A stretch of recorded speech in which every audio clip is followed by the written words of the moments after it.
right, welcome back to the IMNerd podcast. I'm your host, Frazier. I'm here with my co-host, Kenny. You. And we are going to be talking about quite the controversial topic that has taken the Yugioh internet, and honestly just the internet as a whole, especially on YouTube, by storm. And that is a video by your Yugioh channel called I Got Divorced Over Yugioh, something along those lines. I think the exact title, let me see. Let me get the exact name for you guys so that if you want to watch, it's called My Yugioh Divorce. And then it also, well, the thumbnail says My Yugioh Divorce, but then the title of the video is I Got Divorced Over Yugioh. And this Yu-Gi-Oh player is from Maryland. I would be surprised if he wasn't specifically from Baltimore, Maryland, just because of his accent. I'm very aware of that. Like, I have a lot of friends who are from Baltimore and they speak exactly like him.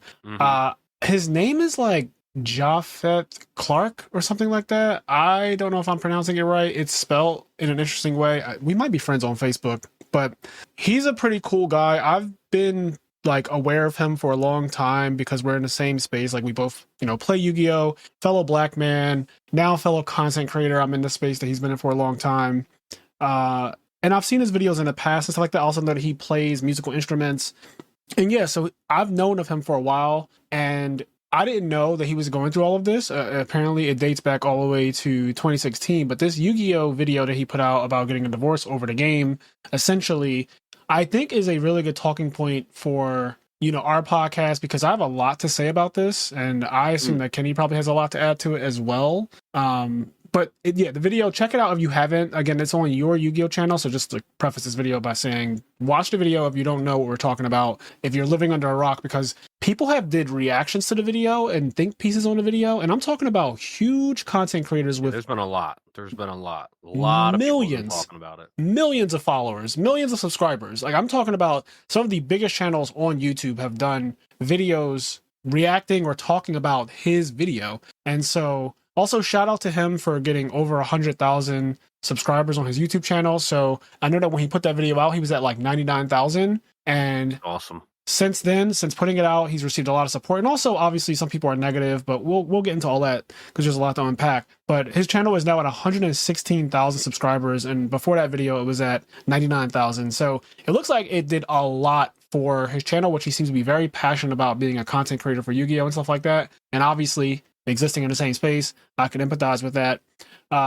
So to start, I'm going to summarize what was said in the video. Essentially, he met a girl who he fell in love with, and they got engaged, and she told him at some point that he needs to quit Yu-Gi-Oh, get a real job, go back to school, and get a car. And he had to do all these things to ever meet her parents and to really marry her. Those were the requirements that she gave him if he wanted to pursue her further. And so he literally sold his YouTube channel, which I didn't know that he did that, but he sold it to Jobber, which is one of the other Yu-Gi-Oh teams from back in the day. I don't know if they still do like Yu-Gi-Oh team sponsorship, stuff like that, but back when PPG and ARG and stuff like that were around, Jobber was one of the competitors to like the ARG and PPG brand.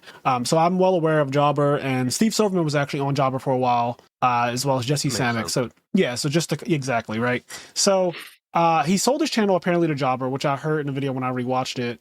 And so he got rid of that. He was making money off of that, obviously. Not a lot, because YouTube, you know how it is. Like, until you get to, hundreds and hundreds of thousands of subscribers and you monetize in all sorts of other ways, YouTube is not just going to be able to pay all your bills. But he sold his YouTube channel, and what he was doing for money prior to meeting this girl, like what he was doing with his life, essentially was he's a street performer. So he would catch the bus 20 minutes away from his house. He would go like to a crowded area in the town and play his... it looks like a saxophone or a flute or something. I'm not exactly sure which. Or some kind of like wind instrument. Yeah, it's a wind instrument. It looks like so I pulled up his Facebook and I'm looking at it now. His profile picture is him with, I believe, a trumpet. I think that's a trumpet. So yeah, he plays what looks like like Kenny said, he plays a wind instrument. So he does that. He makes money from that. And he said that he was able to support himself and all of his financial needs with a combination of YouTube and street performing. And I think he also is like a substitute teacher on the side as well.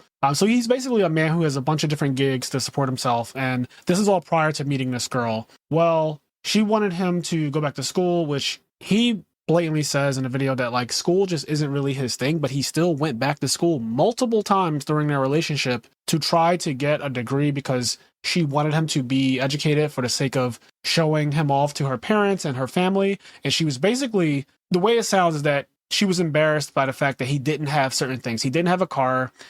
He didn't live in a place that she agreed with. And he, played Yugioh, which she despised. And we'll get to that as well. And he was a street performer, which she also despised. So basically, what's crazy to me is that, like, he's telling the story. He's very vulnerable about the whole thing. And I empathize with him. And he does take accountability for certain things as well. I empathize with the fact that, like, everybody is not going to go down the same path in life. I know that there are a lot of parents out there, especially parents who are foreigners. This is like a known thing. But because when people are immigrants or whatever, they come into the country and they feel like you're squandering away your future if you don't take on certain careers like doctor, lawyer, things like that. They don't see content creation as a real job. Obviously, anything artistic is just out of the fucking question until it actually becomes a big thing. But until you make it, you have to become a millionaire, and then they're like, all right, fine. Yes, right. And I know this from talking to many friends and associates who have parents who are immigrants, like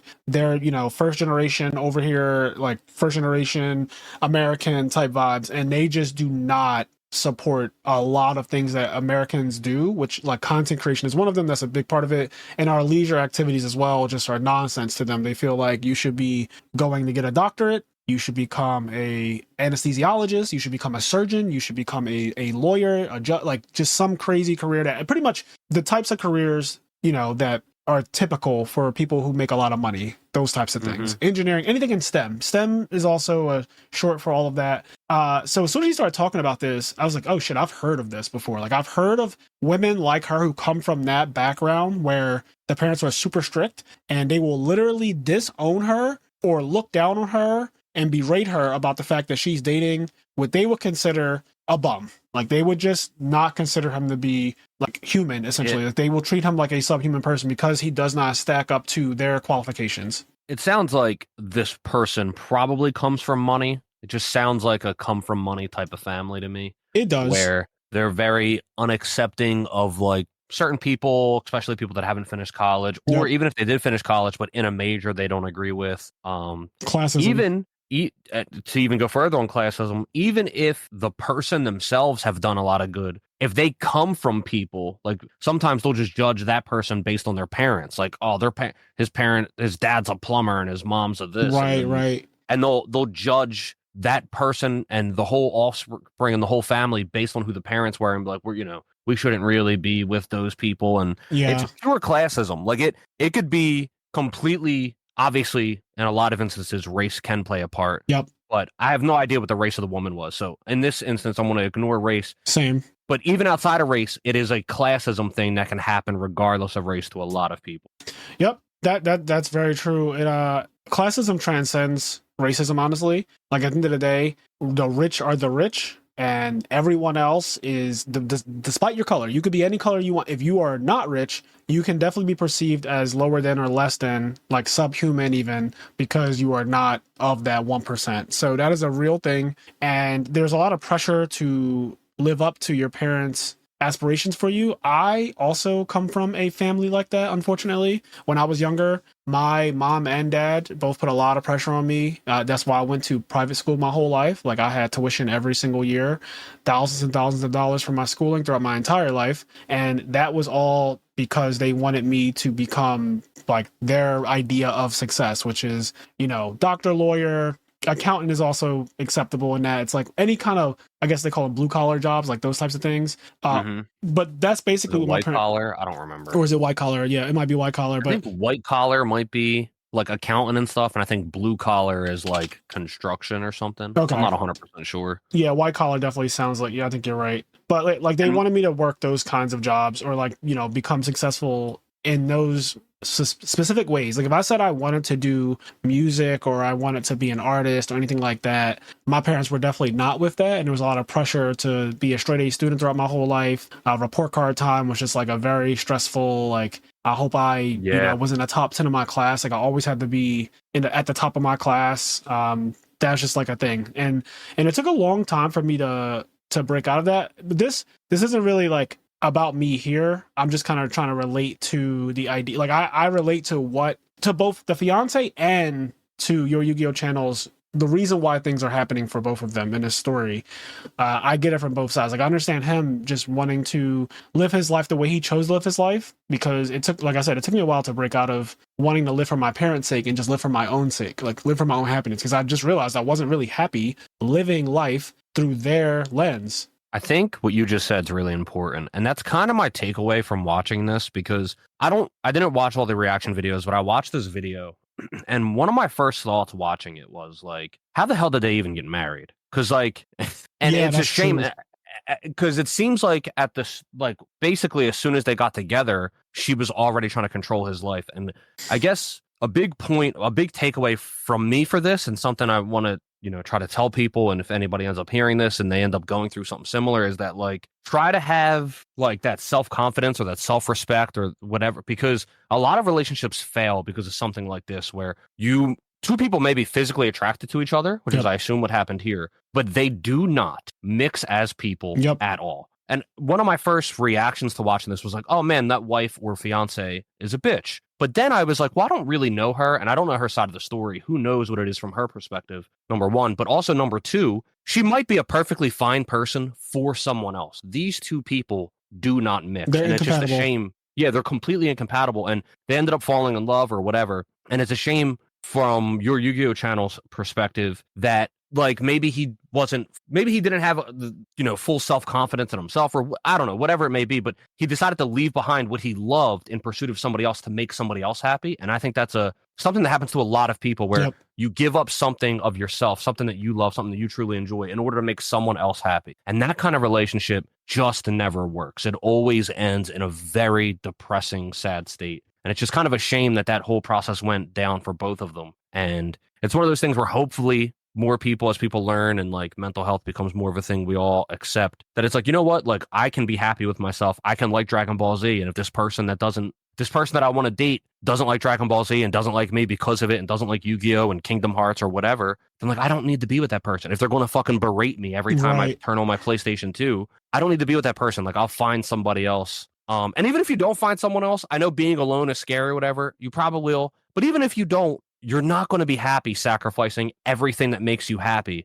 to make someone else happy. Yeah, I think that this transcends just being in a relationship with somebody. And that's kind of what we're both saying here too, is that like I had an unhealthy relationship with my parents basically when I was younger, because I was living for their sake. I was doing things that made them happy, right? Like I'm stressing myself out to get straight A's, and I'm stressing myself out to like become this. And you were right. It is definitely white collar. White collar is office jobs, and blue collar is like the manufacturing and construction and stuff like that, like things outside of the office.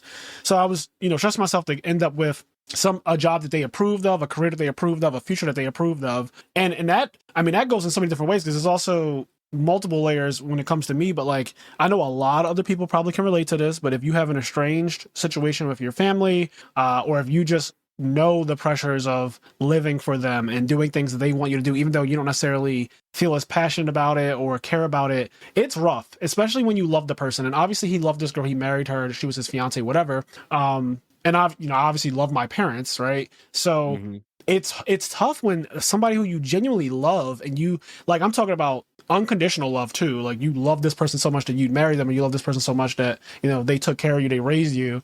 It's really, really hard to break out from that bond. It's kind of like Killua when I think about it. The way his family raised him is really fucked up. Like they kind of put a lot of pressures on Killua to be like them, to be an assassin. And that's because that's what the family business was. That's what the family wanted him to be. That's the aspirations they had for him. But Killua, when he meets Gon, he sees a different way to like live life, and he is much happier with Gon. Like he's much, much happier in that situation than being a fucking assassin. Like obviously at times he does take joy in that path that was forced upon him, but it's not what he's actually passionate about. And that is very clear throughout the story of Hunter x Hunter. One of the things I really wanted to touch on here is this has happened to a lot of Yu-Gi-Oh players specifically, and I can only speak from experience because that's what I'm around, right? I'm a Yu-Gi-Oh player. I've played this game for most of my life now that I'm older. And so obviously a lot of people that I'm around are also part of the game. One of the things that I see happen a lot is a person will get with somebody who wants them to change, And that shit is always toxic every single time. I think that I'm going to use that word a lot more throughout this podcast, but it is straight up toxic and there's no way around it. And I'm a person who in the past, and even still now to a degree, but in the past I was extremely blunt. So when I would see my friends start talking to a girl or a guy or whatever, and they already, you know, have things that I know make them happy. They do things that make them happy. I say this at the end of every podcast episode, right? They do the things that make them happy and they are who they are. Right, despite what career or where they are in life, everybody has a different path. Everybody, you know, is running their own race. So I'm not comparing people's lives or where you're at in success and stuff like that, because one man's success is like, you know, somebody else could see that and be like, I don't want that, but I respect it. Like, I respect that you did all of these things and you became the doctor. You went to school for 12 years after fucking high school and became the doctor, and you got the degree and you got the big house and you had the kids and you did all of those things that like you're typically taught you're supposed to do these things in this order. That's like the American dream or whatever. But by the way, I have a friend who is a doctor. He's not happy. Just by the way, everyone, not happy at all. Is it the one that I also know? Yeah. Yeah. He gets lied to by, for example, he moved to another city or whatever, was promised this other job in this other hospital and like what these hours were going to be. Then he gets there basically after he's already there and like things are happening. Like it's completely not what was asked, because he was working like 100 hour work weeks. Crazy. And then he got a new job in a new hospital that was supposed to be like normal 40 hour work weeks or whatever. He was like done a lot of that bullshit you do. And he's now like many years into being a doctor. Basically, he just got screwed again. Like he's back to doing 100 hour work weeks. Sleeping in the hospital, never going home. Like, no, that's terrible. Never, like, he has a lot of money, but like he doesn't ever get to enjoy his money. He's always working. And he did school, like Frazier said, for 12 years, and now he's just always working. So it's like at some point, it's one of those things where I do think it's bullshit when people say money can't buy happiness. Only people with money ever say that. However, there is this happy medium where if you have a ton of money, but all you're doing is working and accruing wealth, but like you never have a moment to enjoy said wealth, then there is a thing where like obviously money's not buying happiness because all you're doing is working and you're fucking sad and depressed and whatever. I agree with that 100%. Overworked. I'm very vocal about this. I do not believe in saving all your money until you're 65, you retire, and then you're supposed to start spending your money then and traveling the world then. I do not believe in that. Like I think that it is perfectly fine to save up money so that you can have it for a rainy day, invest money where you have disposable income, things like that. Like I'm all for that, right? Like be financially sound in any way that you can, but I am not for literally hoarding all of your hard-earned money, right? You put all these hours into these jobs and you never buy yourself anything nice. You never go on a nice vacation except maybe once every several years. I'm not for that. Like, I just do not believe in that. As you guys know, I fucking travel. Literally this year, I traveled every single month. And because there was a YCS in December this year, which there normally is not a YCS in December, but there was one in California of all places, which I love, I went there too. So starting from the beginning of the year with YCS Vegas, every single month of this year, I've traveled and went to a tournament or went somewhere, even if it was like, oh, I'm going to New York for an RBET or going to Maryland, still travel, still have fun on a weekend. Got away. And I think that's important. So I just want to stress that to the listeners, like, make sure you do things for yourself that bring you happiness with your money that you worked for and earned. Like, do not be reckless with it. Obviously, I'm not encouraging that, but I am telling you that, you know, if you have a little bit extra to do something nice for yourself, whatever that is for you, right? Mm-hmm. Everyone is different, but whatever that is for you, do that for yourself. If that just means like on Fridays, I like to eat out and get something really nice. Like I have a friend, when we grew up, every Friday we would always get Chinese food. That was just like a thing that we did. We were kids. This is when we were getting allowance. We couldn't work. We were this is that young. We're like 8 to 10 years old. During that time, we would get an allowance. And one of the things on Friday is like, we get Chinese and we'd eat that and watch anime. That was just a thing. And it made us awesome. Made us super happy. And when we got older, we kept doing it. And now that we're way older, like, you know, 30 years old and everything, every once in a while he'll come over and he'll just like treat me to Chinese and we'll watch Demon Slayer, a whole season of Demon Slayer, because he doesn't really watch anime as much as he used to when he was younger. So now when he still loves anime, so when he comes over, we'll be like, all right, you haven't seen this season at all. So we'll just watch all 12 episodes of Demon Slayer at once and just like have Chinese and do that. And we'll catch up and shoot the shit. And it's just one of our like happy nostalgia moments from being a child. But for him, that's like a happy thing for him and for me too. But like my happiness is also tied to like a lot of material possessions. Like I like clothes, as you guys know. I like expensive things. I like tech things. I like fucking nice cameras and traveling like to foreign countries. Like I went to Japan last year and stuff like that. And that for me brings me a lot of happiness, because if I just worked as an accountant for all these hours every week and then didn't do anything nice for myself, I would be miserable and depressed. And I don't want to allow myself to be that, because a lot of my coworkers are just that. They don't do anything for themselves, but they make a lot of money. A lot of them make more than I do, and they still don't do anything for themselves, because they're like, oh, like I'm going to retire when I'm 60, whatever, and I'm just going to live off of my money then. And it's kind of sad watching them become old or already be old. And that's their mindset, that they're going to enjoy their money when they're 60, whatever. And it's like, you might not even make it to that. Like, I don't want to be. You don't even know. Yeah. I mean, it's not even like being morbid. Like some people just don't make it to that. Yeah. You know? Like some people don't make it much past 40. Exactly. It's not, tomorrow's not promised. I know it's a cliche, but that shit, obviously it's real. Like, you don't know when you're going to die, but you do know we are all going to die eventually. And we don't know when Russia's going to be like, you know what? Fuck it. Blow them all up. Yeah. Or China or whoever. You don't know what's going to happen. Right. And so I just believe in carpe diem, seize the day. Like I'm a big proponent of that. So I use that to justify a lot of my decisions when it comes to a purchase or something, or a trip that I'm booking or whatever. I'll just be like, you know what, fuck it.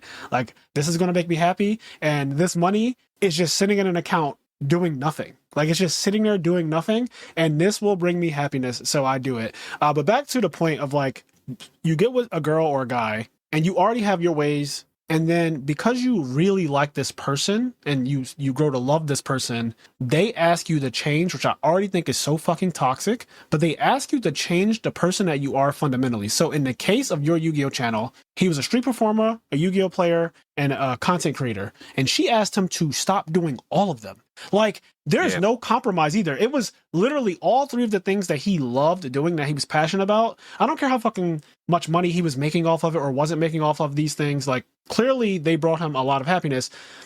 She asked him to stop doing all of them. And he even told a story about how Yu-Gi-Oh would make her so annoyed that she would come in the house from work or whatever, and while he was recording a video for YouTube, she'd tell him that he needed to stop doing it because she's about to read a book.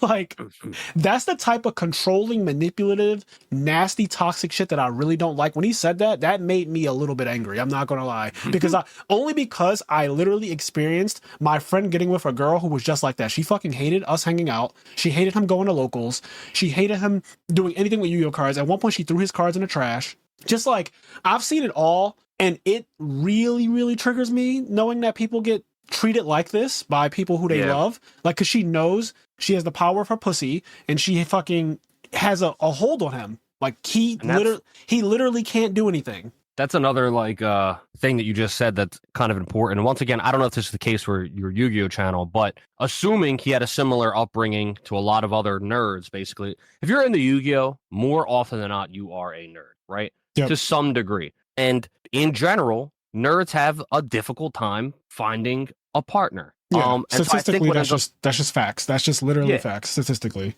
And so I think what ends up happening is that you have somebody who is gone a lot of their life either not getting the girl they wanted to get in high school and, like, watching blah, blah, blah. So when you finally find a girlfriend or a boyfriend or whatever, you tend to want to hold on to them and cling to them or whatever. And it's, you end up sacrificing things from yourself. And that's the biggest thing for me, is, like, hopefully somebody hears this that would have done that and they go, you know what, like, Frazier and Kenny, those two assholes told me I shouldn't do this. Because it's like, just don't sacrifice who you are just because you really want to hold on to something that you think that you want, because it's just not going to end well. Yeah, and this is really easy to say too, but I'm going to say it. Be with somebody who loves you for who you are. Yeah. Like, I think that is the most basic thing, but it's also the most true thing in the world. Like, just be with the person who actually loves you for who you are. And I want to be clear on this too. I don't think there's anything wrong with sacrificing for love. I think that is a real thing. And everybody does make sacrifices in love regardless.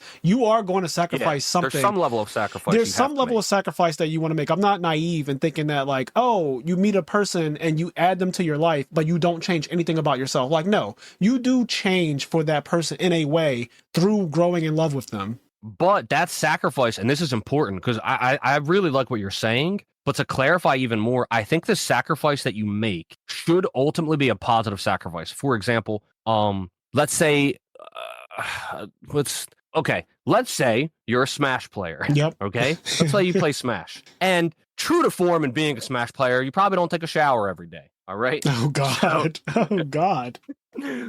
But I think I know where you're going with this. I like it. But a lot of times, right, if you end up finding a girlfriend, and let's say she doesn't stop you from playing Smash, she still lets you hang out with your friends, but a sacrifice that you end up making is that you end up taking a shower every day. Yep. Because you're being clean and you're actually making yourself better for your partner. Yep. So what I mean is that, like, on what Frazier said, when you get into a relationship, there are sacrifices that are going to be made. But take a real look in the mirror and a mental checklist, and that, like, these sacrifices that I'm making, are they sacrifices that are truly, like, degrading my sense of self? And am I doing it just to make this person happy? Or are they sacrifices that are actually making me a better person and making me a better boyfriend or girlfriend in this situation as a whole? I think there are different kinds of sacrifices, and there can be positive sacrifices. I agree with that 100%. One of the easiest sacrifices that everyone makes when they fall in love with someone is time. And, you know, like I'm single right now, but if I get into a serious relationship with someone, one of the first things that's going to be sacrificed is time. I'm going to have to find a way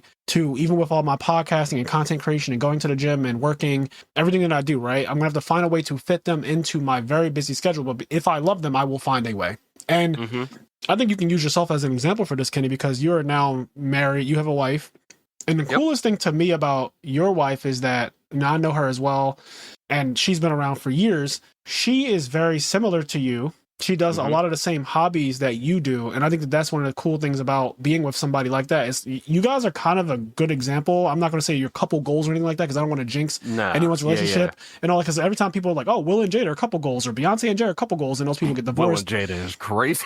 People would say that before all this shit that happened. Yeah. You remember that? But they used to be considered like couple goals, like Will and Jada. Well, you know, that's Black Hollywood magic. They're never going to break up. They're the only couple in Hollywood that hasn't divorced or had any issues or anything like that. And now this last 5 years, we've seen a lot happen with their relationship, and come to find out they've been separated for like a decade. But anyway, so I'm not going to say like couple goals or anything like that, because you don't know what the fuck people's actual relationship is. But what I do know is that your wife plays Monster Hunter and other games. And when I first ever met her years and years ago, like virtually, like online or whatever, when you were streaming on Twitch, we would all play Monster Hunter together. Like literally your, at that time, girlfriend, but now wife, I'm not talking about somebody who is like, hey, show me how to play this game. I don't really know what I'm doing. I'm only interested in it because you're interested. Like, no, she fucking plays the game at a proficient level. She is a real hunter alongside. If we play in a 4-person team, I can trust that she actually knows what she's doing. She heals us when we're about to die with life powders and shit like that, even though she only does it when you're about to die. But that's, you know, that's fine. No. She'll wait until Kenny's about to die and heal the whole party. But if I'm about to die, I'm just to be fair, I'm always about to die.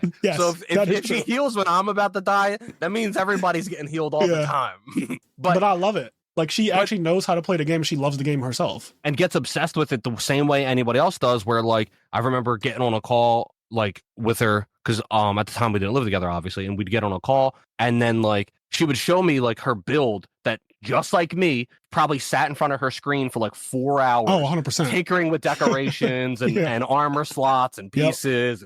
And the colors. Out how to make, and the colors and making vanity outfits. So all that's really cool. And to that point, I was a person who for years, like, if I met a girl, basically none of my friends or family would really know about her because they weren't relevant to me. And what I mean by that is, like, at some point I reached a time in my life where, like, I wasn't chasing people. I wasn't chasing a relationship. I wasn't chasing love. If I met a girl and it was just like to have fun or whatever, then that's all it was. And I wasn't going to force a relationship out of something that, like, didn't matter, or, like, people that I wasn't compatible with. And then when I found somebody that I truly believed I was compatible with, I was very stubborn. I have this idea about relationships. And it's something that frustrates me about a lot of friends I have and just people I see in general, and that they get into a relationship, whether it be girlfriend, boyfriend, whatever. And in my opinion, your girlfriend or your boyfriend should be the equivalent of your best friend. I know people say, like, my wife is my best friend, but a lot of people that say that don't really mean it.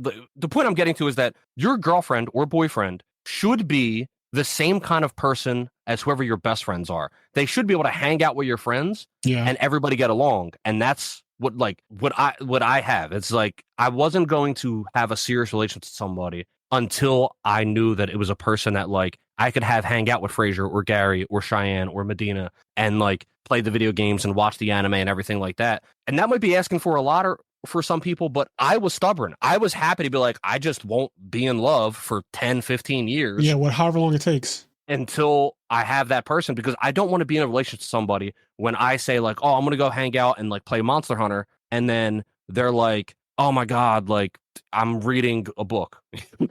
Yeah. Like that's like not it for me. You can't play Monster Hunter because I'm reading a book, or you can't play Yu-Gi-Oh. You can't record content because all that talking you're doing in the background. Like, oh, hold on. I need you to say you can't play Monster Hunter because I'm not home yet. That's what I need you to say. Right. I need you to say that. Or because we could bring this to other things that we enjoy, like Game of Thrones, for example, House of the Dragon. You know, don't watch it until I'm, wait for me. Like I want to watch it too. Me, Frazier, Gary, and Connie watched like all of season 2 of House of the Dragon together. Yeah. We would get into a Discord call. We'd sync up watching House of the Dragon. Yep. We watched it together at the same time. We talked about it a little bit after the episode, and then me and Frazier would do the podcast on it. But that's my thing, is like try to find a relationship. Try to find a girlfriend or boyfriend that you can also consider to be your best. Like think about who your best friend is, and maybe not your best friend, but maybe your 4th best friend. Yeah, Your girlfriend or boyfriend should be like that. Yeah, somebody who, when you do the things that make you happy, you want to bring them along with you because they also enjoy these things. I think that just makes sense.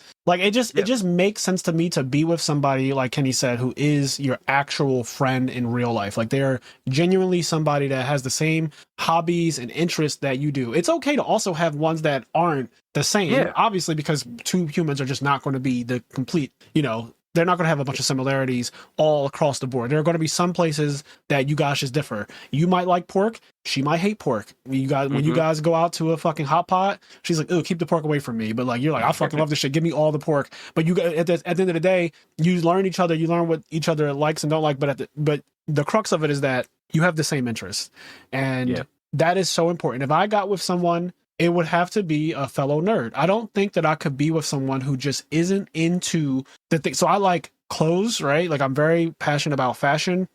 I'm passionate about Yu-Gi-Oh, obviously. I'm passionate about gaming in general, anime, also food and traveling. You don't need to check all the boxes. You could just be like, clothes are not for me. Like, and I actually kind of prefer a guy who just isn't as much into clothes as I am, because I feel like that would be a disaster. But I need you to check, like, if I name 7 things, I need 5 of those things to be, you like 5 of these things. You like anime, you like traveling, you like food, you like video games, and you like, whatever else. Like, I need you to also enjoy multiple things that I also enjoy. That way we could do several things together, because otherwise it'll become this thing where I have a life outside of you that not only will never involve you, but that you kind of resent. Yeah. And that becomes a little strange. And that's exactly what happened in the case of your Yu-Gi-Oh channel's video. Is the girl he was with straight up resented his entire life. Like there's no other way to sugarcoat it. She just resented the fact that he was a street performer, a content creator, a Yu-Gi-Oh player, the fact that he didn't have a car. So to get back to what actually happened in his story, he did everything she asked. He got a car.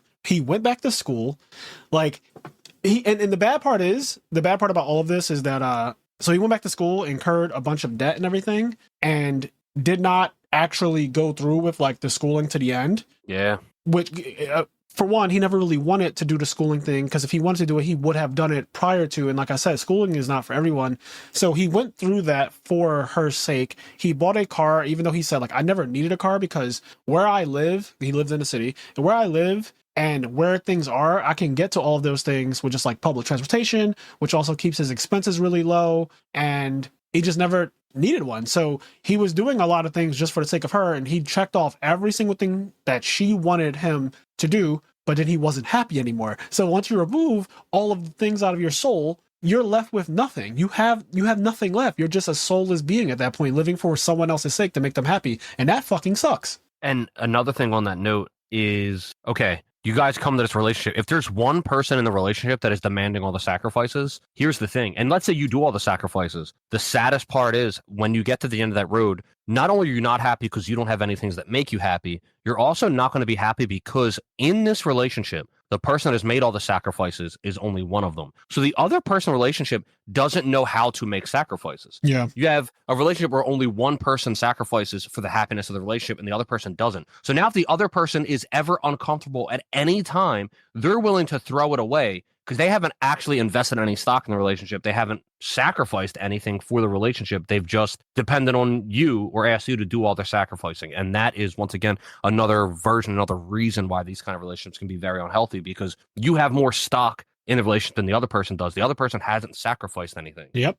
Yeah. So I have seen this in all different ways. So earlier I was talking about how I remember a girl using basically sex to manipulate my friend and just also manipulate him because, like you said, Kenny, he had never been with someone really prior to this girl. So when he got a taste of a woman, it just obviously sent him over the edge, and like he was wrapped around her finger. He did every single thing that she asked of him, even if it made him miserable. He did every single thing she asked. So once she got to the point where she's like, okay, now I can ask him to start removing Yugioh from his life, she did that. And he stopped showing up to locals, started selling all his cards, and it just became this sad thing. He couldn't hang out with us anymore. We're somehow a bad influence.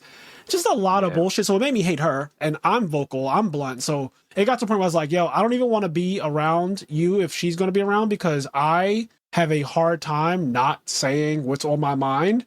Yep. Like, you know, this is 22-year-old me or whatever. I was like, I have a hard time not saying what's on my mind. And if she says the wrong thing, it's going to be a bad time for all of us. Like, we're all going to have a bad time, because if I say what I really think about her as a person and y'all relationship and everything, it's just going to be a bad time. So I just completely removed myself from the situation because I didn't want to become part of the toxicity. I was like, I'll let you live your life for you while I'm learning how to live my life for myself. Because at the same time, this is at 22. I just freshly graduated college at 21, and I was working as an accountant my first year. And I'm realizing like, oh shit, up to this point, I lived my entire life for my parents. And this was where I first started to break out of that block that was on me for the first 22 or 23 years of my life, where I said, holy shit, I have not lived for me. Like, I moved out of my house. I moved out of my parents' home when I was 24 years old, and I've been out the house ever since then. So it's been a long time now. But before moving out, really, like, I lived my life for them. And yeah, it's just toxic. What I wanted to say is, so I've seen it on the side of a friend of mine being manipulated by a girl, but I've also seen and had friends who were fucking toxic and manipulated women, like men who manipulated women. Yep. And they were just straight up trash. And I even had to talk to one of my friends about this, because he couldn't control himself. So he just likes to sleep around a lot and have a bunch of women, despite the fact that like he would pretend that he was in love with just this one girl and lie to her. And then what made it bad is that she would come around us and we became friends naturally, because like, if you're around me and you're my boy's girl, whatever, I'm a friendly guy. And for whatever reason, people's like girlfriends tend to like me like a lot. And maybe it's because I'm not like a threat in a weird way, because I'm not sexually attracted to them. And so it's kind of easy I'm a guy friend that if you're a girl, you can be my friend, and you know that I don't have an ulterior motive at all to get to you or get you to sleep with you or anything like that. There's just not, I just have no interest whatsoever. Like, it's just not there.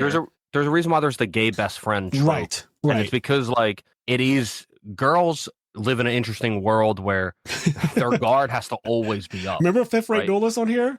Zara Khan, when she was talking about how like her Dueling Book messages, she gets messages on Dueling Book out of nowhere that say, I know you suck dick in the bathroom. I know it to be true. Like, out of the blue, a person will just message her, I know you suck dick in the bathroom. This is blatantly something that she brought up. And then what was so crazy, she brought this up on a podcast. Me and her went and played on her Twitch channel so that she'd get ready to play some Edison. She went into her, I didn't even know Dueling Book had this. You can see all your messages, apparently. She went into like her message folder thing, wherever it's at. And the first thing at the fucking top was, I know you suck dick in the bathroom. Tell the truth. I know it to be true. Like, it's just like, oh, okay. I was like, wait, so that you didn't make that up? Like, that wasn't a fucking story that you pulled out of your head? You literally get random. I said, I've never, as a man, I have never gotten a message even remotely close to that. That does not mean send me one, by the way. But I've never gotten, as a man, basically what I'm saying is I just live in a different world that I think all men, we kind of don't realize, and Kenny's alluding to that, what you were saying, we don't realize the world we live in is just very different from the world that a woman lives in. Yeah, it's completely different. So yeah, I think that they always have their guard up. That's like you said. That's why if a girl, they always have to have their guard up, and that's why if let's say there's a girl, and because here's the other thing, I know for a fact this, I've seen it happen. If you have a friend, right, a really close friend of yours, and he has a girlfriend, and he brings his girlfriend around, one of your friends in your circle is going to try to talk to her behind your back. It happens all as scumbaggy as it is, as close as you think you are with like certain friends. It's happened to me. I've seen it happen to other people. You have a friend that will try to talk to your girlfriend or somebody else's girlfriend in the group. It happens all the time. Yep. So once it happens to a girl, however many times, if she ends up meeting some guy's friends, it has to be a relief for her to be like, oh, this guy's gay. Yep. And then like she can actually become this person's friend and know that he's not thinking about fucking jerking off to her. Like, yeah, that's like I said, that's definitely true. I've always become friends with my friends' girlfriends or wives or whatever. And again, there's no like weird energy where I have an ulterior motive or anything like that. It's just like, no, we're genuinely just friends. We both share something that if you're my best friend, like I love you. So we both share that, like you love this person in a way and I love them in a completely different way. And that's really cool to just share in that and also be able to talk about that person and make fun of them and stuff like that. But whatever. Yeah. So I've seen one of my male friends just be very toxic to a girl, and it made me uncomfortable after a while where he would like feel comfortable bringing another girl around while he was with the one who he's actually in a relationship with.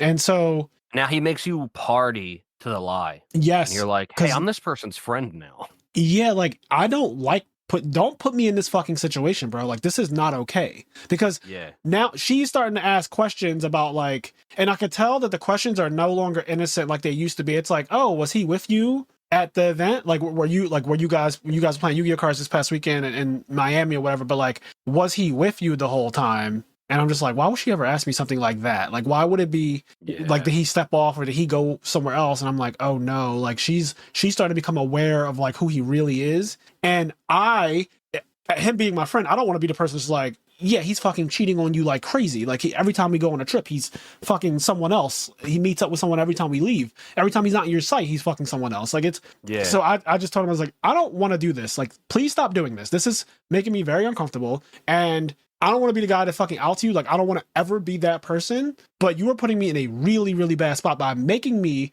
friends with these girls, essentially, by bringing them around and then like being like, oh, this is Frazier and he's such a great guy and he loves clothes and blah, blah, blah. And like, he's all into fashion, telling them all of my interests and basically making me out to be this great person. So when they meet me, they're all shy and shit and happy to meet me. And they want to be like, oh, like let's text and stuff like that. And let's be friends. And then you're fucking just being so disrespectful to this girl at the same time. Like, so I've seen that manipulation as well. I've seen that toxicity. And then I've seen like guys try to change girls. They get with girls. I know if I have another Yu-Gi-Oh player and a friend who loves strippers and he got with a stripper. And obviously he's a fucking idiot because he thought, oh, well, once we're together, we're in a relationship, you won't be like that anymore. But it's like, bro, that's crazy. That's who she is. That's who she was when you met her. And yes, people can change and people do change in ways throughout life, but you better be a millionaire to get her to stop. You know what I mean? Like that's her job. That's her job. You can't get with someone and then start saying to them, don't do any of the things that you used to do before we were together. Like that's fucking crazy. And essentially that's what your Yu-Gi-Oh channel experience is. Someone got with him and said, don't do any of the things that you used to do and love and enjoy or whatever.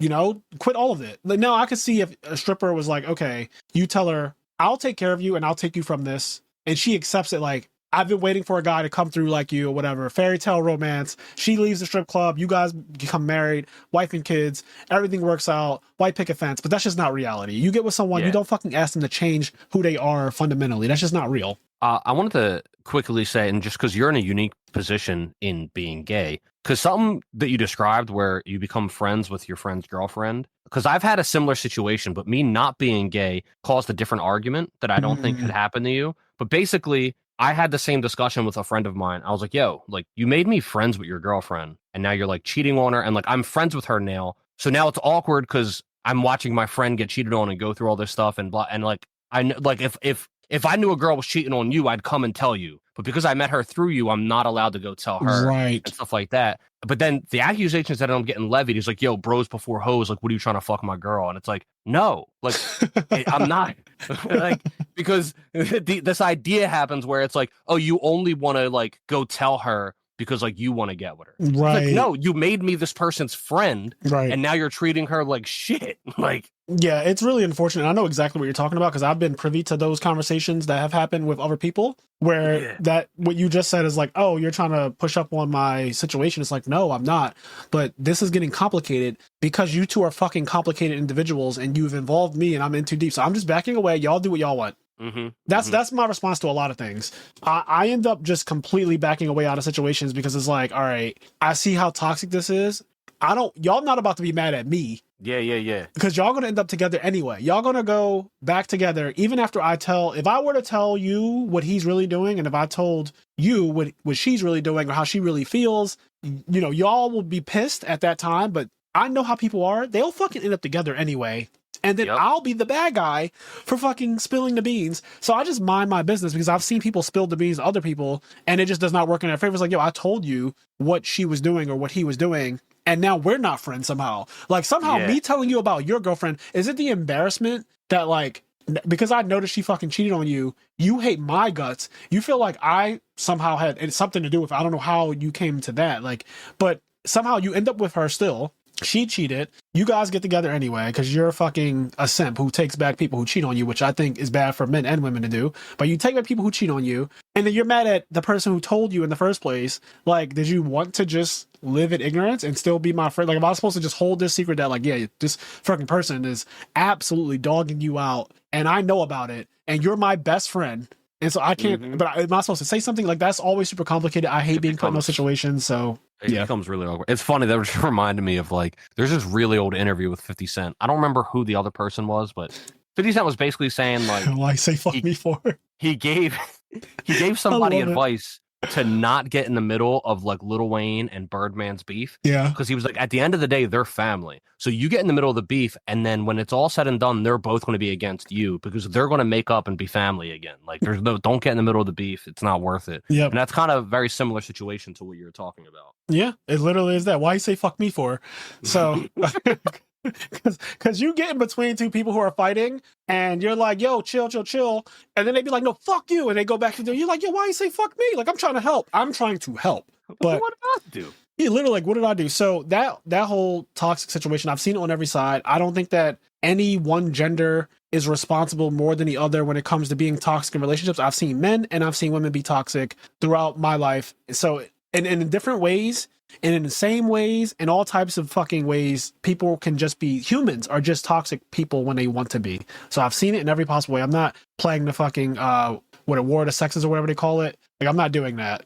But to the point, I just think that please be mindful of who you are with. And if that person is asking you to change the things that make you happy, like literally they're trying to overwrite everything that brings you joy. And you start to look at them like, wait, why do I actually like this person? Is it just physical attraction, sex, and things like that? Because I'm telling you, that shit fades. Yeah. And also, if all it is physical attraction and sex, like, you can go find somebody to have especially in 2024. Yeah, you can go fuck around. Like, you can find someone to fuck around. Yeah, with all the apps and things nowadays, it's really not hard to find a connection if you just want to hook up.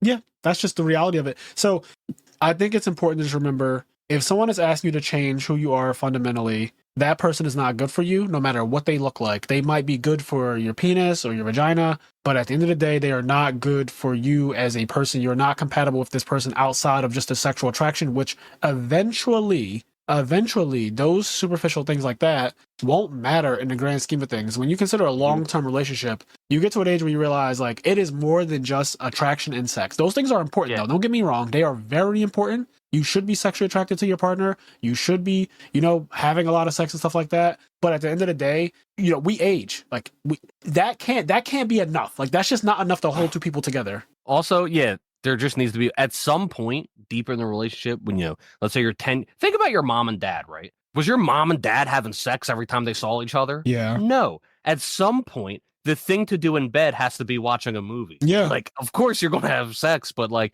at some point you got to be able to watch a movie together. If every movie you like, she hates, or every movie she likes, he hates. Yeah, you put on anime, she leaves the room, you fucking load up dueling books, she starts huffing and puffing. There's all those funny reels and memes and shorts where guys will turn on their PS5 and the girl will come running in she was literally asleep, like in the bedroom. He sneaks downstairs while she's asleep, turns on the PS5, and the second you hear that beep, the girl was like red-eyed behind him, like angry. Yep. And the reason why that content exists is because there is some truth to that. Yeah. Like art imitates life, right? There's a lot of it. And it's just also, I think I said this before, a lot of people, because here's the other thing, when some people get into a relationship and they're not truthful about who they are. Yes. They might pretend to not be a nerd.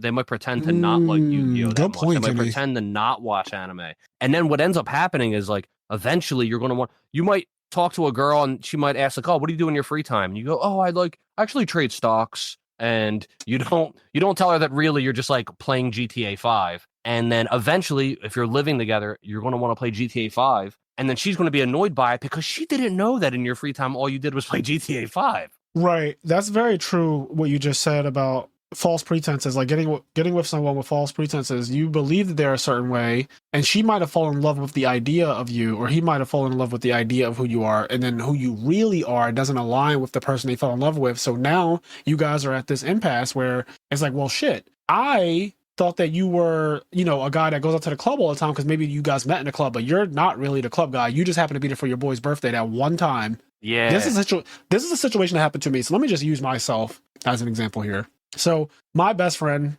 he likes going out to bars, clubs, and stuff like that. And I had gone out with him before just to like see what it's about. It's not my thing. Like I've done it multiple times in my life where you go out, you get bottles that are overpriced. The bill comes at the end of the night. It's over $1,000. Now you and the people who are in your section or whatever have to figure out how you're going to pay this several $1,000 bill or whatnot. And I'm like, yo, why was that bottle $350? But that's when I didn't know any better. Like I just didn't know what it was about. Now that I know better, I do better. So I just don't go. But I was in a situation where I went out to a club and I met a guy who I was very attracted to, and we hooked up and everything like that. And it started to become more than just like hook up. It was like, oh, like, let's see how much further it can go. But what I realized very quickly, because at this time that this happened, I was already a little older, I realized that he liked to go out all the time. Yeah. Like I met someone in a club and it would be crazy of me to be like, yo, I don't want you to go out. So what happened in our very short relationship was he found out that I was a homebody and that I'm not actually a club guy, despite the fact that I dress the way those people dress.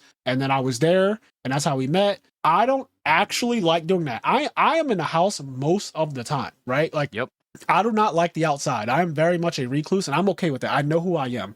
I don't mind traveling out of my city to go, and I'll go out there or whatever. And when I say go out, I don't even mean like going to another city to club, because I still don't like doing that.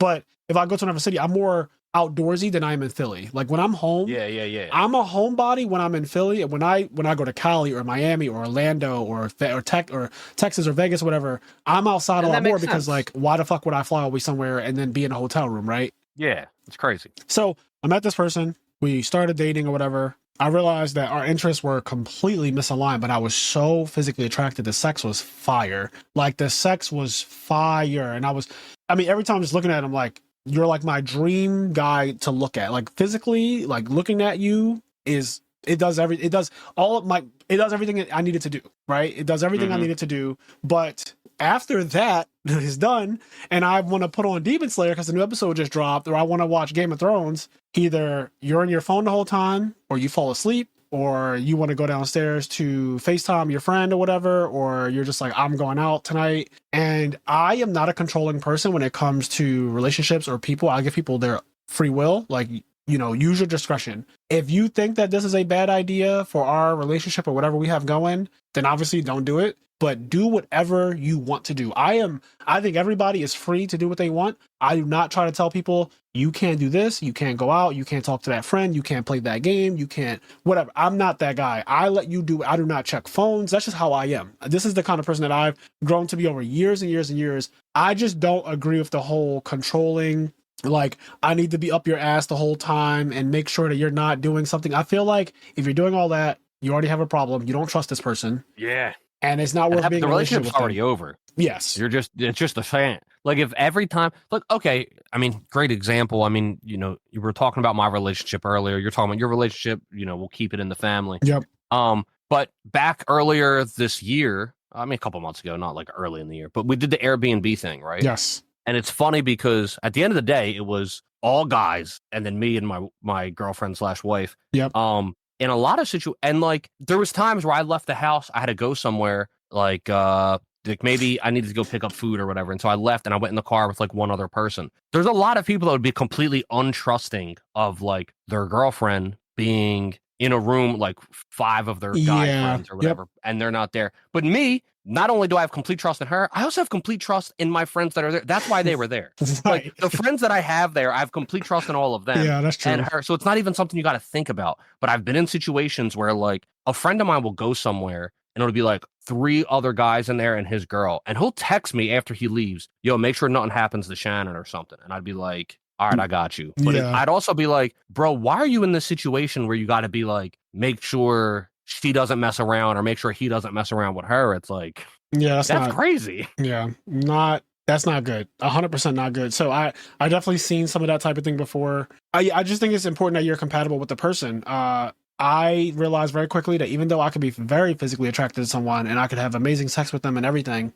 if they like going out every weekend, they're not the person for me no matter what. There's no world where I can be with somebody who genuinely loves going out to the club every weekend, even when we're in a relationship. Because I see people get bitter and they post these fucking Instagram think pieces or shorts or whatever you want to call it, where they're like, why are you going out to the club if we're together now? Like, the point of going out, I thought, was to meet someone. We met, we're together. Why are you still continuing that behavior? But it's like, some people just like doing that. Yeah. Also, like, it's fun. I mean, it's not fun for me. Right. But obviously, if somebody's going out to the club every weekend, they're having fun. And like, maybe they want to meet somebody, but it's also think about in all the time where they didn't meet someone, they were still having fun, right? That's why they were going ideally. It's similar, like in a lot of the bars I've worked in, you get regulars, and I would see people in the bar 3-4 days a week until closing. And I think to myself, like, man, I don't know what's going on in their home life, but like the fact that they come to this bar every day, 4 nights a week, and drink and just hang out here until closing, like, to me, that's crazy. I feel bad for them. I would never want to live in a situation where like that's my thing to do every night. Right. Like, I don't know. That's the thing they do. Yeah, it's not for me. I realize basically the longer you live, hopefully you find out who you are as a person and what you can tolerate and what you can't. And I just realized flat out, like, oh, you like doing this, and I'm just going to have to end this. I don't want to be toxic and tell you that you can't do it or that I don't like it. I'll have that conversation with you if you pry too much, which they usually do because people need closure, I feel like. So you're like, why are you basically pulling away from the relationship? Why does it seem like you're not very interested? And I just tell them, like, I realize that our interests in life do not align. We have different interests. We have different aspirations. The things that I like doing, you don't like doing, and the things that you like doing, I don't like doing. So every time you want to go out, it's a no from me. There was that one time we met. We had a great time. It was my friend's birthday party. That's the only reason I was there. I'm not going to be doing that again until next year on his birthday party if that's what he wants to do. And now it's to the point where he's like, I know you don't even like this, so I'm not even going to invite you to it because I know you don't like it. Let's do something else that you actually do enjoy doing, and that of my other friends who also don't like going out enjoy doing. And I'm like, I like that. I like that you're considering your groups of friends. You have a group of friends that goes out to the club all the time,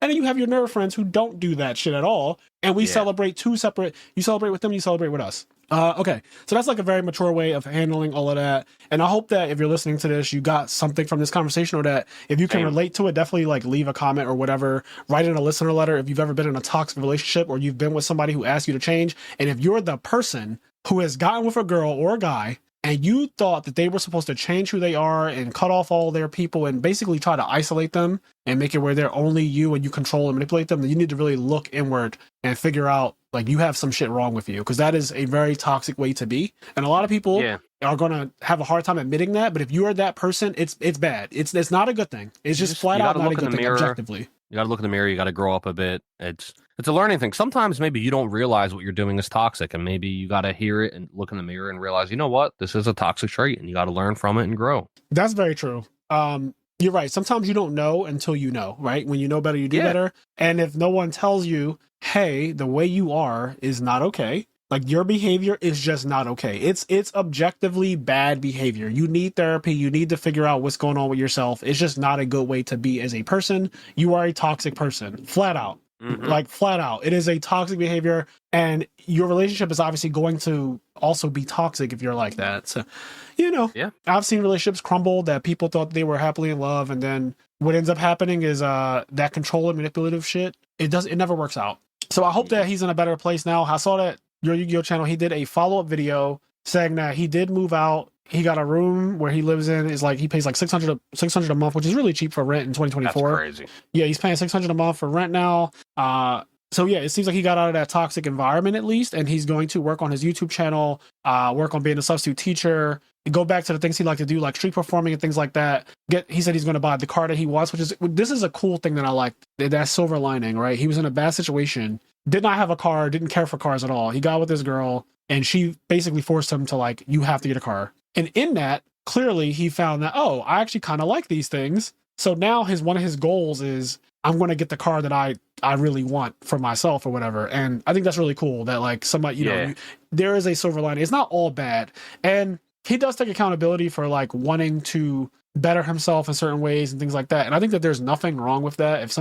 I think that at the end of the day, your significant other should challenge you to be a better person overall without literally changing you completely as like fundamentally who you are. You know, make me better, support me. If I say like, I want to start a clothing brand and that's my passion, or I want to do whatever, like whatever it is that you want to do, hopefully that person is supportive of your actual dreams and aspirations. And even if they're like, okay, I'll support you in that. And we can even, I'll help you research and figure out how we can get a supplier and get some samples made and things like that. But we also have to pay bills realistically. So you still need a job that we can, you know, get by with and like pay all our bills and maybe be able to go. I still want to go out on dates. Like, I don't want to just be your wife in a house and we never do anything. Like, I'm still here. I love you. I'm still here, but I do still need the things that made me fall in love with you. Like, it can't just be like, oh, you got me now. And now you don't do anything that made us get together in the first place. Like, you just kind of, you know, so I'm no, what's that guy called when Will Smith played him? He's like, he hooks you up with people or whatever. Oh, Hitch. I'm no Hitch. Hitch. Yeah, I'm no Hitch, but that's my advice. That's just like what I've learned in my 30 plus years of living on this planet and just being through various relationships, seeing what works, seeing what doesn't work. My best relationship ever was with a Yu-Gi-Oh player. In my life, the absolute best relationship I ever had was with a fellow Yu-Gi-Oh player, and it's kind of obvious why. It was insane. Yeah. Like, everything about it was insane. The fact that we could play Yu-Gi-Oh! And then also do we watched anime together. We talked until 5 a.m. all the time. That shit was amazing to me.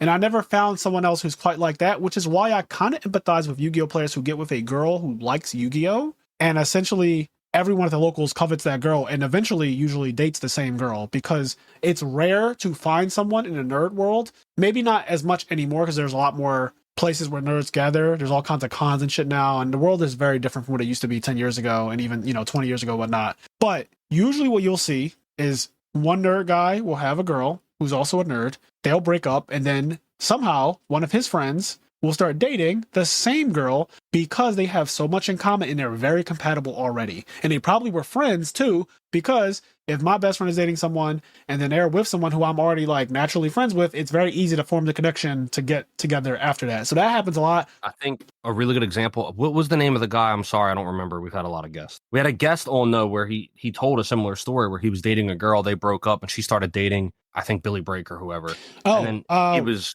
very recently. Yes, he was on here with Base Lolly. Yeah, and he was saying like, well, why did you date him? Like, why? And then she was like, it's kind of rude or whatever. Like, at the end of the day, like, they're my friends too. Like, this is my circle of friends. These are all the people I know. So like, these are the, like, after I break up with whoever, like this is the pool of people that I would date. You know, it's not that I'm not dating one of your friends. I'm dating one of my friends. Yeah, that's the reality of it. And it is a bad situation all around because typically that ends friendships. Like, I've seen it happen where a girl or a guy, but I've only seen from experience, I've only seen like a girl who dates multiple people in a friend circle of Yu-Gi-Oh players, and it just destroys that friend circle. Like, I've seen that shit happen multiple times. I'm sure it's happened with like a guy too. It's very possible, or in other circumstances, like not necessarily Yu-Gi-Oh, but just in other circumstances. So, in fact, that News and Die movie that came out this year, what was it called? Something is a tennis movie. Oh, yeah. I know what movie you're talking about. I don't remember what it's called though. Yeah.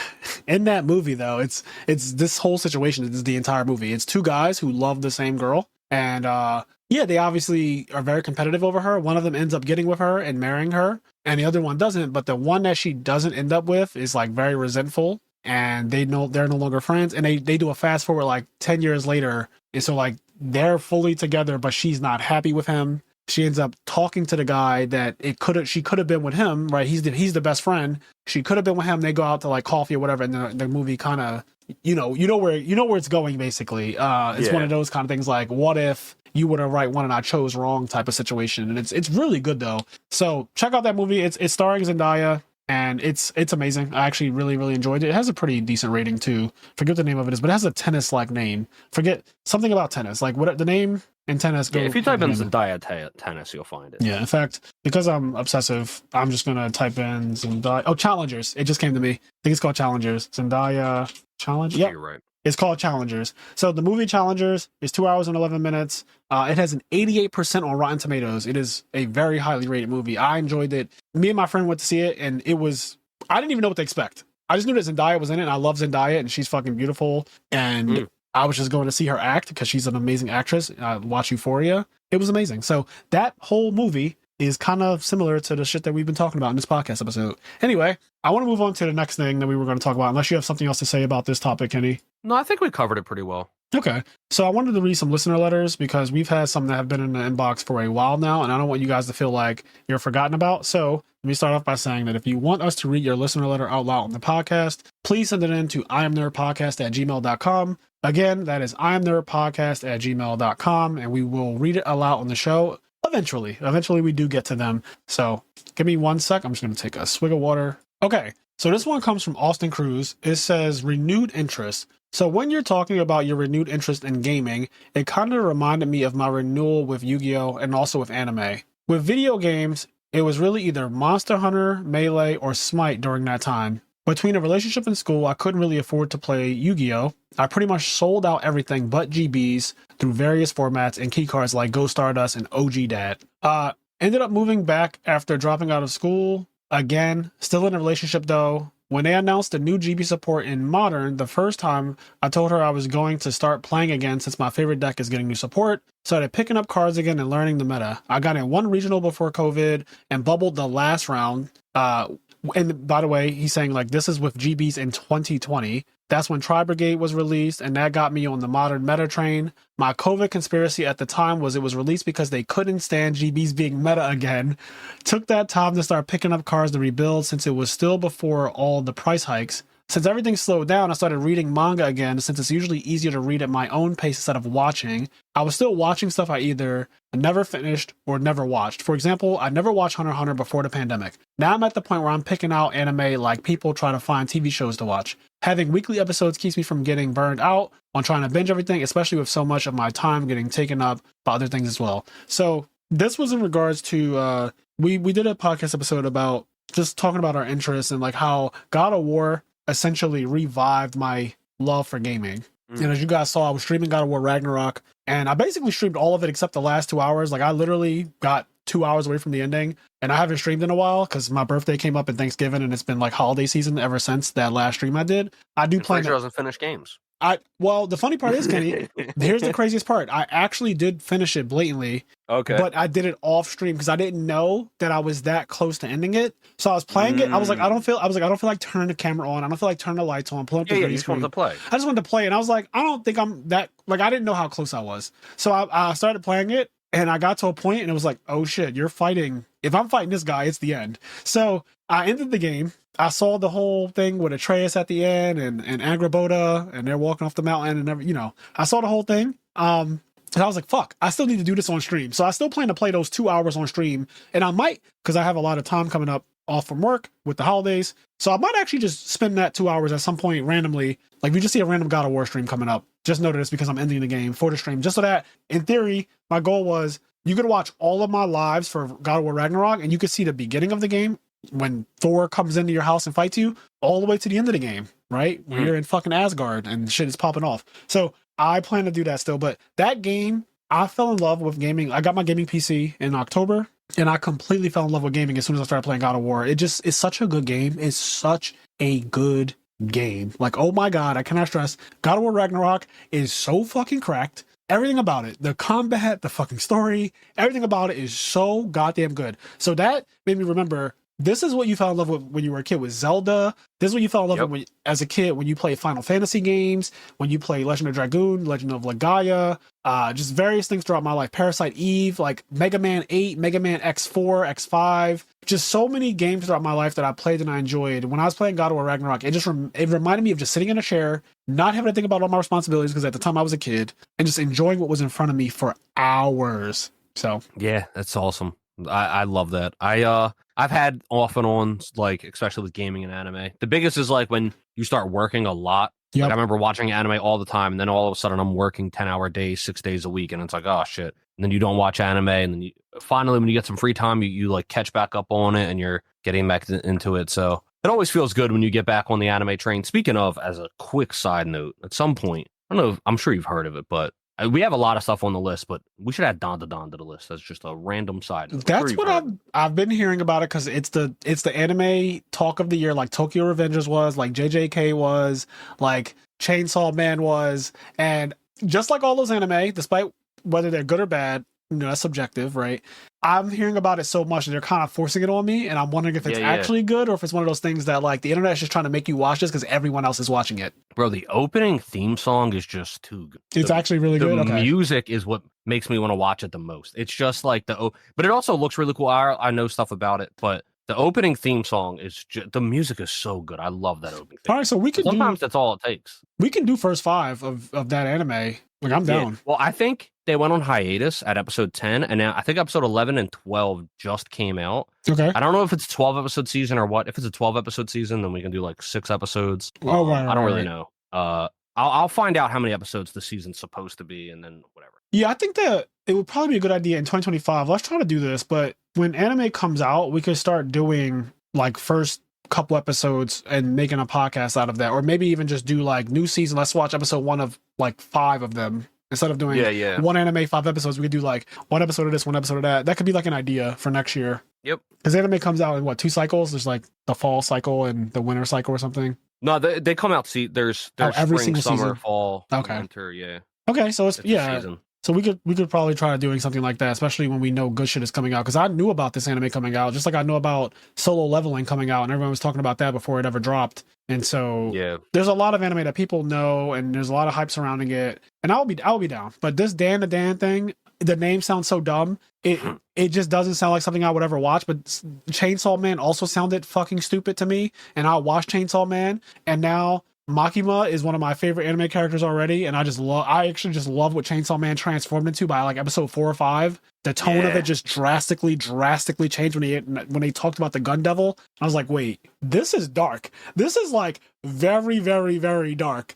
And I like, I love dystopian dark things like that. So it got me very easy. I'm so easy, but okay. So you want to read the next listener letter here? It's also from Austin. It's on Dragon Ball. Sure. He says, Dragon Ball Krillin Flowers. Krillin is definitely a normal human that was somehow born without a nose. He can go all the way from the original to Super. Makes you realize just how strong he is. He's legit been by Goku's side all the way through the Tournament of Power and held his own. To top it all off, he bagged the baddie that beat Vegeta. That's true. He did bag Android 18, which is wild. Yeah, she beat the shit out of Vegeta. Jesus Christ. That traumatized me as a kid. I did not like watching that on Toonami when it first happened. I did not like that. Krillin's awesome. I love Krillin. There's things I want to say about this, but I can't say because we haven't gotten to that part in Dragon Ball yet for Frazier to watch. Yeah. But like, Krillin's the man. I love OG Dragon Ball. I love Krillin. I love where it goes. I actually love Krillin in Dragon Ball because I'm meeting a character that I never knew he was even like this, because in Dragon Ball Z, he's just not like that. Yeah. He's just factually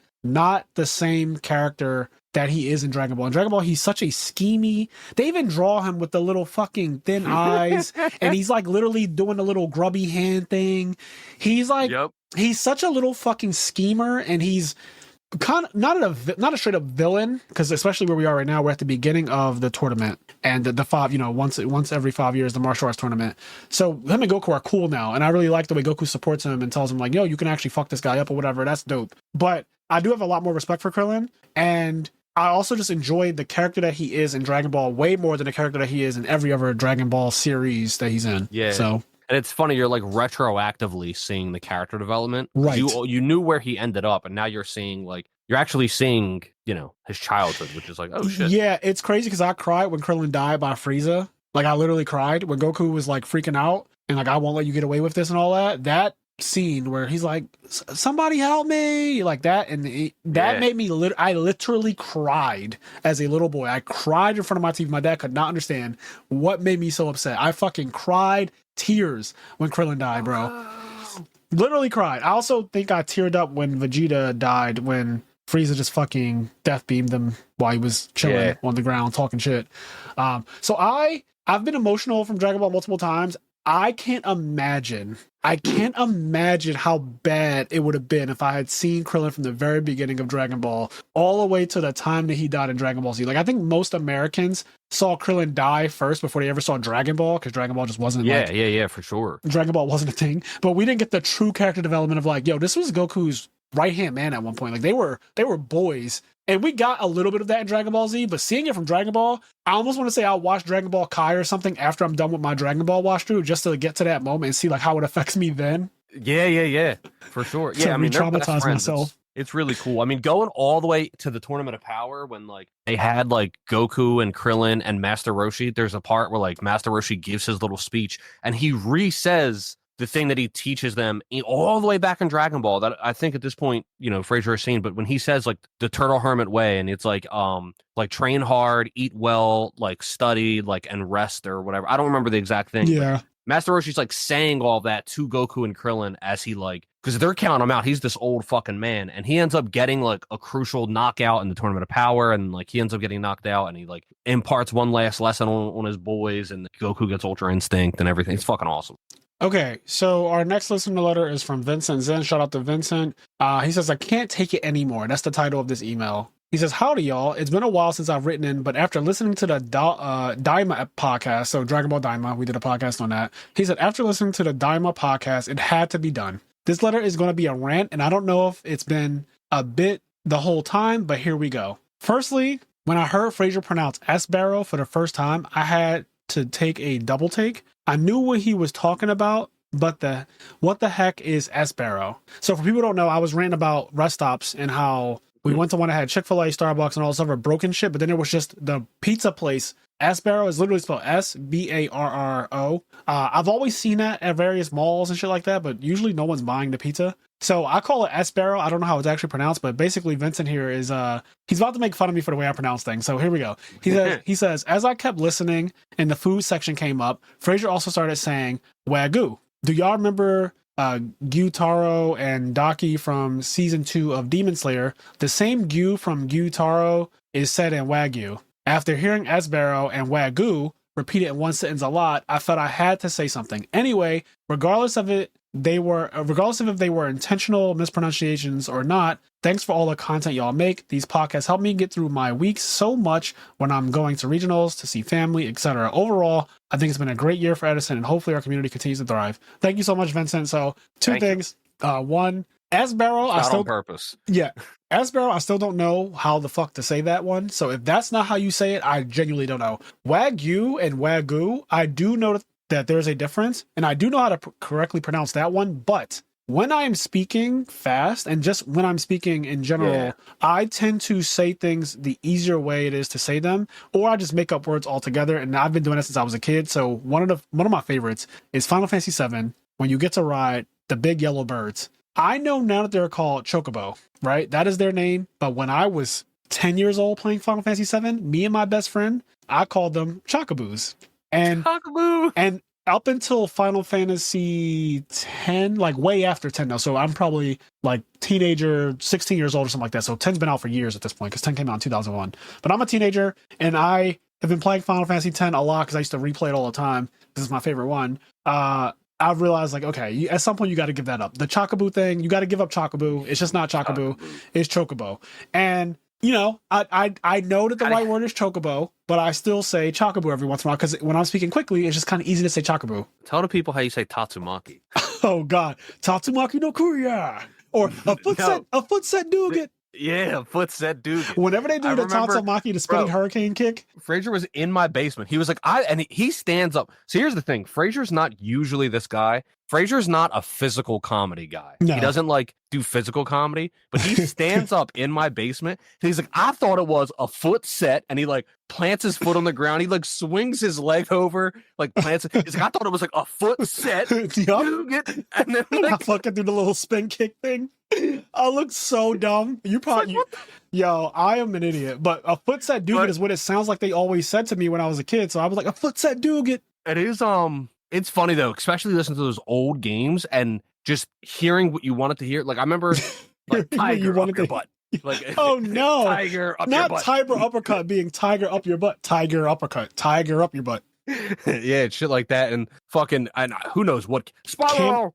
Cammy spiral. Oh, we don't know what she's saying. Spider arrow, spider out, spiral arrow. I don't know. Still don't know to this day. Man. But I have love definitely that been stuff. known to just say cards and words the way I want to say it. So in the case of Wagyu and Wagyu, I know the correct one, but I still say Wagyu all the time because it's just easier to say Wagyu than Wagyu. It's just blatantly easier for me. I don't know what we talked about in the Daima podcast.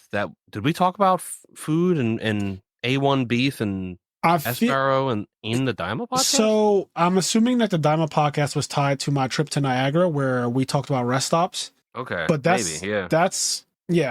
don't know if that was the case or not, but he said it was from the Daima podcast where I mentioned Wagyu. So I'm going to take his word for it. Yeah, I don't remember. I mean, probably. I just don't remember. Yeah, I don't remember either because those do sound like two separate, like completely separate podcasts or something, but apparently not. Well, I think that is everything. So again, guys, write into imnerdpodcast@gmail.com if you want us to read your listener letters and discuss them on the show. Again, that's imnerdpodcast@gmail.com. Thank you so much for everyone who's been supporting us. We're almost at the end of the year. Christmas is literally next week. It is a couple days away now. So hopefully everyone has a happy holidays and happy new year. We still have more content coming out throughout the rest of the year, so we're not going to leave you guys high and dry. But to our biggest supporters, the people at the party member or higher tier on our Patreon, we want to give you guys a shout out. So we have Jester of the Side events, Leon, I love drinking whole milk straight out the jug, Xavier, this ain't God, this is Stanley Earl, Luigi Wick, spotted at the side events, Dom, Dragon Ruler of the side events. All right, I see what y'all are doing, and it's not going to work. All right. Andre Reynolds, First to Home, Hydro Pump, Vincenzo, Dallas Bailey, KJ, The Flow of Doc and Ziggy, S. Barrow, Sarah Maria, Alex Ahern, FT Campa, Kyle Patelho, I'll Let You Suckle My Titties, Sugal, Nafa, Vicky Venomon, Elijah Barfall, Tyler Tadeo, Volvina Mega Monarch. What's your name? We're going to call you Jay. Janitor 215, Joshua Carroll, Eric Chai, Brian Moore, Behind the Dual Disc podcast with Ty and Justin, Mike and John, and then we have Tim Bailey's Glazed Smooth Butt, Toto's Curse Technique, but it's only back shots, Frozen Go Dojo, B-Dog 23, Hershey Bar, Phil and Poister, Romeo Snyder of Team Hugh, Tyler Frasher, Daniel Anderson, Deroa, Chicken Toaster Strudel, Jordan Eastman, Robert Light, Kazi95, Clanger, Pavinci, Travis Lurs, Harsh Kumar, HT19, Gregory Calmaring, Juan Ambry, Limp Bizkit Jigsaw, Mike and John, Blue Fluff, Kyle Crudeau, Frago, Anthony Japov, Michael Zhang, and Konjic. Again, thank you guys so much. I hope everyone has a happy holidays. As I always say, do the things that make you happy, including getting away from toxic relationships and toxic people who want you to change. I think that if that makes you happy, you should definitely do it. And if you're miserable, I feel like leaving that situation will probably lead to your ultimate happiness eventually. With that being said, guys, we'll catch you in the next one. Peace. Peace.